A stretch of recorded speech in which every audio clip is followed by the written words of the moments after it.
All right. So this has to do with fractals, or like fractal behavior. Like if you look at the Mandelbrot set, right? So you look at the Mandelbrot set, and it has a structure to it. And if you zoom in, that structure repeats in certain places. But there's kind of like little pockets where, or like bulbs or whatever, where the behavior is one way, and then you go outside of that, and it's another way. And on the fringes is where it fractalizes, right? So just a slight movement on those fringes results in a completely different result, right? And so the fringes is where the chaos is. Inside, right? Inside the little bubbles is calm. And so looking at the world from a fractal lens, I think you could argue that um, we are in one of those bubbles, right? We are in one of those zones of calm, right? Of uniformity. However, that does not mean that we are going to remain in this bubble of uniformity forever, right? It does not mean that we cannot drift to the fringe, or the fringe cannot drift towards us, right? And so, uh,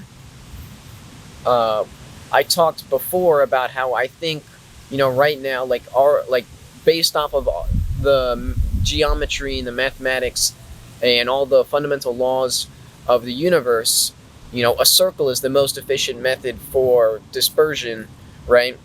Um, and so I said that that's just like a fundamental thing, right? And it's just fundamental. However, I really do believe that it's really only fundamental in our reality, and it's not necessarily um, fundamental in other realities. And so, what I initially thought, well, even if that's the case, I talked about it. Even if that's the case, then it's probably a slow transition there.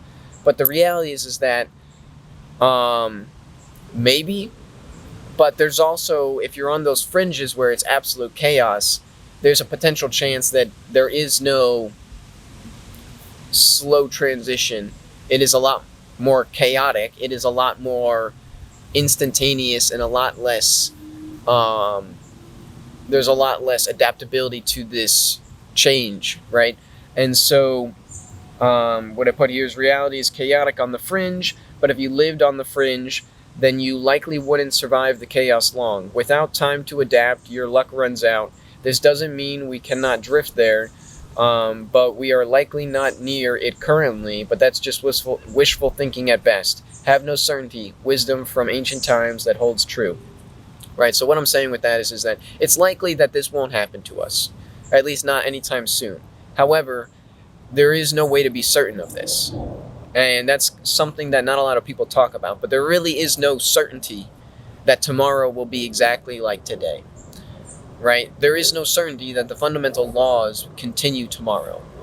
It is assumed because that's how they've been since as far back as we can tell, right? But it is not guaranteed. It is not certain, because there is always a small possibility that it isn't, right? Because we are basing all of our information and our laws and our rules and our predictions off of what has happened. We cannot actually know what will happen based off of what has happened. We have a good idea of what can happen, but without enough data, there's never going to be enough data. You can never be certain of this.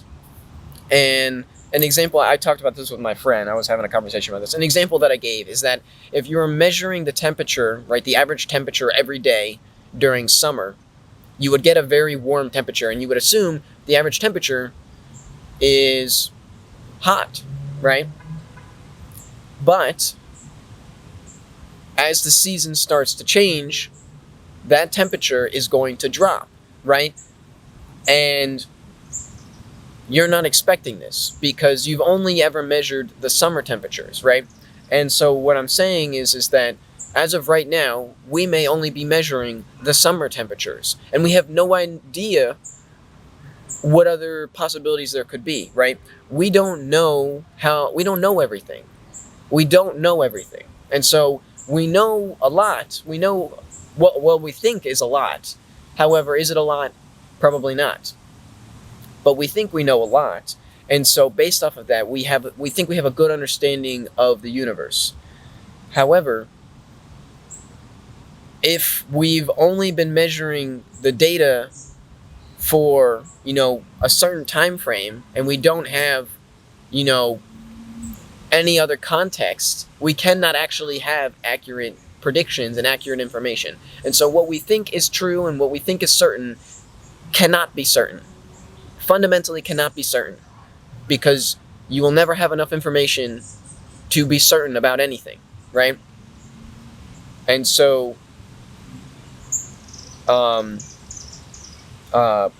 this is wisdom from a long time ago, have no certainty. I think it was on the Temple of Apollo in some form. It didn't actually say have no certainty, but I think that's pretty much what it boils down to, right? And so, this has been long known that to be certain of anything is basically foolish, right? You're inviting trouble. And so I was saying that you also survival is really only possible in situations where there is some level of stability. If it's absolute chaos, things cannot adapt fast enough to survive it. And so if we do transition instantaneously, if it's not a gradual transition into chaos, we will not be able to adapt to the chaos. If it's an instantaneous change, and then it changes again, and then it changes again, we can't survive that, because we're not built to adapt to it at that rate, right? Our level of adaptation is too slow, right? That's why we went to technology. We were like, all right, biology is too slow, right? Technology is the way, right? However, technology will not save us from that either. So, there's more levels to come. And even then, will it ever be enough is uncertain, but we'll have to find that out. And so, another thing that I wanted to put into this one is, that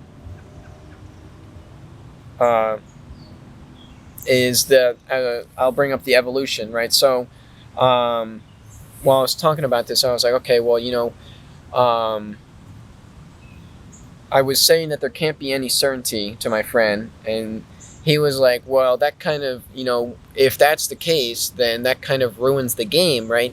And I had said, yes, it's the destruction of one game, but it's the start of another, right? Because if we cannot use quote-unquote science to have certainty, then we need to start developing better tools to make the predictions that science cannot provide, right? And that is what evolution is, right? That's so. I've done talks about like the evolutions of consciousness, right? Going from matter or whatever into molecules, right? Molecules into proteins and whatever. Then those turn into single cell life, which goes into multicellular life, which goes into different types of species, right? We get aquatic life, then we get terrestrial life, we have birds, things along those lines. All this stuff kind of evolves, but I would say just animals in general, right, is a stage of this. Then we come into humans, right? And so the transition from base matter, right? The transition from matter into life, into organic life, which is single cell organisms, that was evolution, right? What would you consider that? Maybe chemical evolution, or something along those lines. I don't have a technical term for it necessarily, but chemical is what's coming to me, so I don't know. I'm gonna go with chemical evolution, right? And then um, after chemical evolution comes biological evolution, right? We go through animals, get to humans. Humans, biologically evolve to a certain point, and then we start the technological evolution, right? Then technology takes over, and we stop evolving biologically for the most part, and we prioritize technological evolution. But we're going to reach the limits of technological evolution soon. Probably not, right? Like, it's probably not going to be soon, but the transition will come, and we're going to go from technological evolution into what I think is potentially conscious evolution. And as silly as that may sound, sometimes you cannot evolve technology further until you change your mindset, change your worldview, right? Because when you look at a problem differently, it opens up new solutions. And so it'll be a mix of both, right? You're gonna, like, we use our bodies, right, with our technology, right? Technology enhances our body's capabilities, right? And so when we evolve our consciousness will enhance our technology's capabilities, right? And then what I said to my friend, I was just kind of off the cuff and exhausted at the time, so I don't remember exactly what I said, but I wrote some notes down here. And so I'm really not super confident about this term either. Chemical and this is still, like, there's not really I don't think there's really a defined term for it, so I'm just kind of making it up. But I put transdimensional evolution comes after consciousness evolution. And what that means basically is that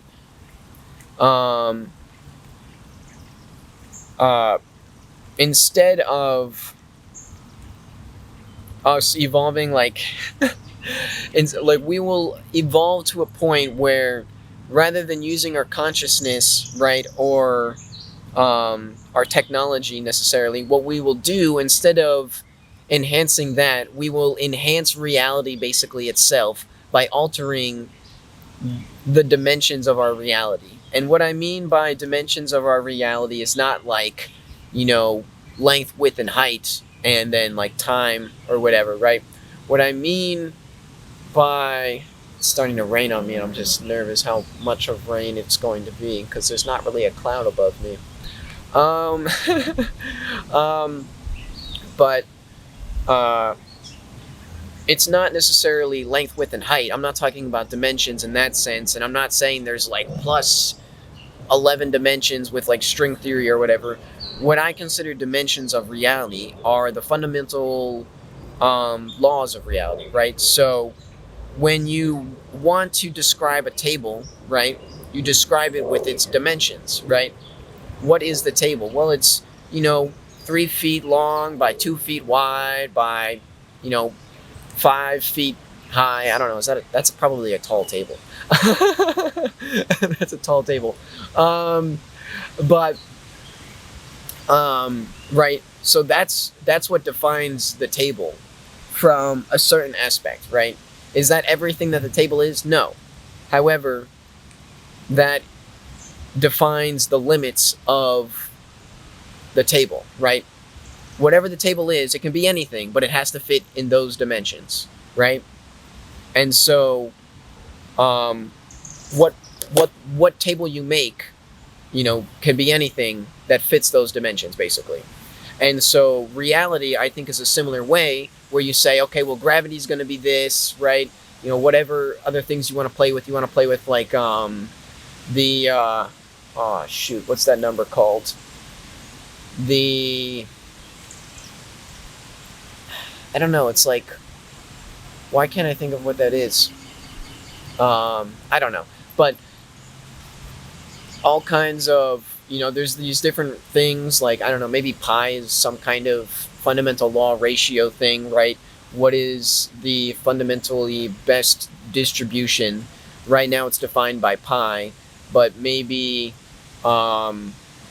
you know, you alter that, right? It changes the shape of what that is, right? And so a circle in our reality is actually like, could be a square in another reality based off of, you know, the number potentially. You know, does that make sense to us right now? No, I don't know if that makes sense anywhere, but I imagine that it probably does somewhere. So, um, you know, you would alter these rules or whatever, and by doing that, you are changing your reality, right? So you're evolving I called it transdimensionally, but I don't know if that's really the best term, right? But you're transitioning through different dimensions, right? You're altering the fundamental rules of reality to enhance yourself, right? And so your consciousness, you will enhance your consciousness by enhancing, you know, your transdimensional capabilities, right? And again, I don't know exactly how this works or what it means, but this is what I have decided is what comes after consciousness. And so, right, um, what the how that all plays out exactly, I don't know, right? And so, when I say transdimensional, I don't necessarily mean that you are traversing different dimensions, right? Because the term dimensions, I think, has been misused and confused. Um, right? I think a better term for dimensions is realms, right? Like, I'm in a new realm. I'm not in a new dimension, right? I think that is a better term to be using, because a dimension is a unit of measure, right?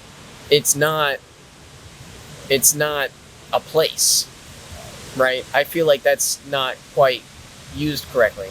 And so when I say transdimensional evolution, you know, again, I don't know if that's the best term, but I mean that, you know, altering you're altering reality, you're altering the dimensions, you're altering, I guess, your dimensions and things to align more efficiently, right? Because, you know, when you're evolving consciously, you're raising your consciousness, your awareness, to different levels in order to increase your perception and understand the world better. And so, after you understand the world better, right, you're then evolving to, like, this would basically be God level, by our standards. This, you would be a god by our standards, but you're bending reality, right?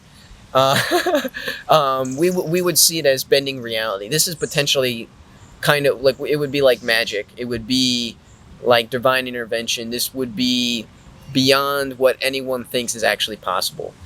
However, with proper technology and the proper, you know, awareness, the proper consciousness, the proper mindset, I think it is definitely possible. We're just so primitive in our day and age to understand how it could work, right? But I think the concept of magic comes from somewhere, and I think its basis comes from this, and how it's gotten into our subconscious mind.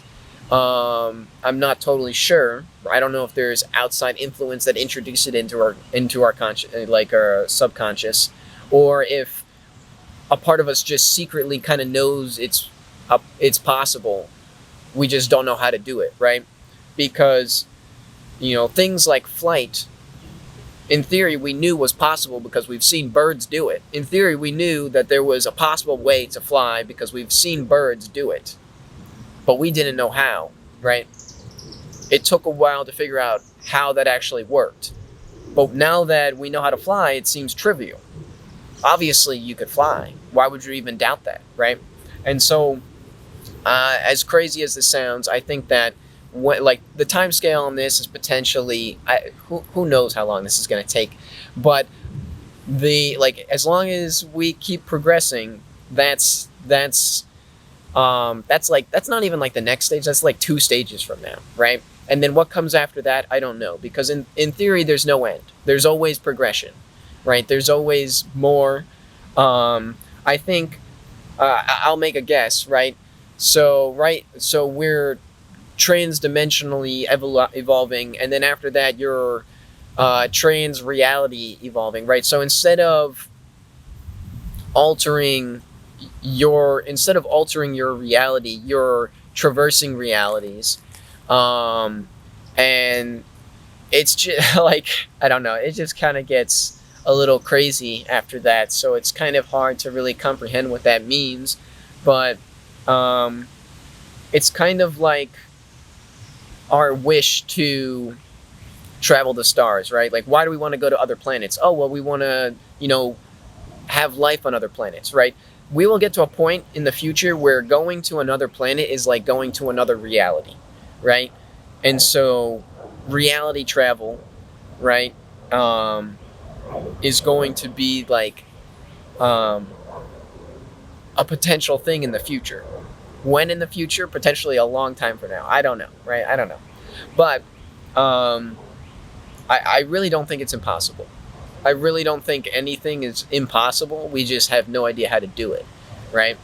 And if we found out, like, anyone that knows how to do it wouldn't show us because we're stupid. So yeah, like, it's like giving a monkey a machine gun. That's a terrible idea. Do not give a monkey a machine gun, right? Or like a grenade or a nuclear bomb. Like, you wouldn't give that to a monkey, right? Or to any animal, right? You could give it to any animal and be like, that's a bad idea. They don't understand what this is. They don't understand how to use it. Something bad is going to happen for sure. Someone's going to get hurt. So you don't give that technology to them, right? And so, yeah. Yeah. I don't know. Peace out, right? Peace out.